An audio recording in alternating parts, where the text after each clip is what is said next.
ko'rsam effekt bilan olgim keldi. Chunki umuman o'zimga makiyajim ham, kiyimim ham hech narsa yoqmayapti. Shunaqa yomon настроение turganimda bitta qizcha berib ketdi. Mana bu qaranglar.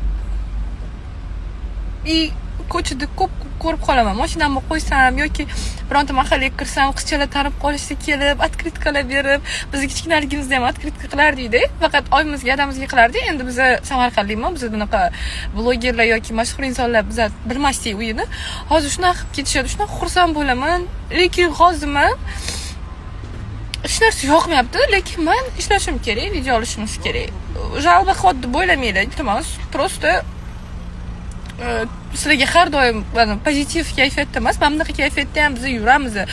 Lichna men ko'p yuraman shunaqa kayfiyatda. Chunki charchayman fizически, moralni charchayman, ish, uy, problemalar bo'ladi. Короче, yaxshi masala.